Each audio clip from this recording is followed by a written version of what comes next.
Donald Trump కి ఎదురు దెబ్బలు తగులుతున్నాయి. వరుస ఎదురు దెబ్బలతో డొనాల్డ్ ట్రంప్ ఇరకాటంలో పడుతున్నారు. ప్రపంచ దేశాల్లో నన్ను మించినోడు లేడు, నా అంతటి గొప్పోడు లేడు, నేనే చాలా గొప్పోడిని, నేనే దేవుణ్ణి, నేనే అనే రకంగా ఒక దురహంకారంతో దుస్సాహసంతో కొనసాగుతున్నటువంటి డొనాల్డ్ ట్రంప్కి వరుస ఎదురు దెబ్బలు తగులుతున్నాయి. ఇక్కడ ఎందుకు నేను డొనాల్డ్ ట్రంప్ని దురహంకారి దుస్సాహసి అని మాట్లాడుతున్నానంటే, ఒకవైపు మన దేశ విదేశాల్లో ఎటువంటి చర్యలు తీసుకుంటున్నారు, ఆయన ఎటువంటి టారిఫ్ని విధిస్తున్నారు, ఏ రకంగా ముందుకు వెళ్తున్నారో చూస్తున్నాం. మొన్నటికి మన ఇండియా పాకిస్తాన్ యుద్ధం నేపథ్యంలో కూడా నేను చేయడం వల్లే యుద్ధం ఆగిపోయింది, నేనే యుద్ధాన్ని ఆపేశాను, యుద్ధానికి కారణం ట్రేడ్ టాక్స్ అనే రకంగా మరోసారి మాట్లాడుకొచ్చారు. భారతీయ ప్రజల యొక్క ఆత్మగౌరవాన్ని దెబ్బతీశారు కాబట్టి నేను ఈ రకమైనటువంటి భాషను ఉపయోగిస్తున్నాను.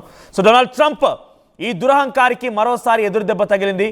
డొనాల్డ్ ట్రంప్తో భేటీ అవ్వడం కోసం వైట్ హౌస్ ఓవల్ ఆఫీస్లో నిన్న సౌత్ ఆఫ్రికన్ ప్రెసిడెంట్ రమాఫోసా అక్కడికి చేరుకున్నారు. అయితే ఈ రమాఫోసా భేటీలో ఆసక్తికర పరిణామం చోటు చేసుకుంది. అయితే అక్కడికి రాగానే డొనాల్డ్ ట్రంప్ మరోసారి తన దురహంకారాన్ని ప్రదర్శించారు, మరోసారి ఒక దుస్సాహసాన్ని ప్రదర్శించారు. ఇక్కడికి రమాఫోసా వచ్చింది కూడా అమెరికా సౌత్ ఆఫ్రికా మధ్య విభేదాలను తగ్గించుకొని సామరస్యంగా చర్చించుకొని తమ సత్సంబంధాలని దౌత్యపరమైనటువంటి అంశాలని మాట్లాడుకొని మరోసారి తమకున్నటువంటి ఆ రిలేషన్షిప్ని మెయింటైన్ చేయడం కోసమే వచ్చినట్టుగా రమాఫోసా చాలా క్లియర్గా చెప్పుకొచ్చారు. కానీ డొనాల్డ్ ట్రంప్ ఆయన అక్కడ కూర్చోబెట్టి గతంలో మాదిరిగానే మరోసారి ఒక వీడియో ప్లే చేశాడు. ఏం చెప్పాడంటే, ఆ వీడియోలో సౌత్ ఆఫ్రికా ఉన్నటువంటి తెల్లవారిని అంటే సౌత్ ఆఫ్రికా ఉన్నటువంటి వైట్ పీపుల్ని, బేసిక్గా సౌత్ ఆఫ్రికా అంటేనే నల్ల జాతీయులుగా చెప్పబడుతుంటారు కాబట్టి అక్కడ కొంతమంది తెల్లవారిని సౌత్ ఆఫ్రికన్ ప్రభుత్వం ఇబ్బంది పెడుతోంది, చంపేస్తోంది, మారణహోమం సృష్టిస్తోంది, వాళ్ళపైన దుశ్చర్యకు పాల్పడుతోంది అన్నటువంటి ఒక వీడియోని ఏదో డొనాల్డ్ ట్రంప్ తన ఆఫీసులో అందరూ చూస్తుండగానే వీడియో ప్లే చేశారు.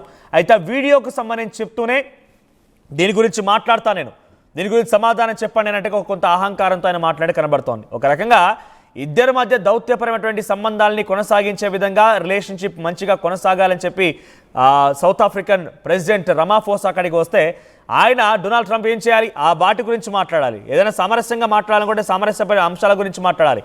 కానీ మరోసారి దురహంకారంతో ఏం చేశారంటే, అక్కడి దేశంలో తెల్లవారిని ఏం చేయాలనుకుంటున్నారు మీరు, ఇలా ఈ రకంగా ఇబ్బంది పెడతారు, శ్వేత జాతీయులపైన ఈ మారణహోమం ఏంటి అనే రకంగా వీడియోలు ప్లే చేసి మరి ఆయన ఒక రకంగా క్వశ్చన్ చేస్తూ రమాఫోసా పైన ఆగ్రహం వెలగక్కారట.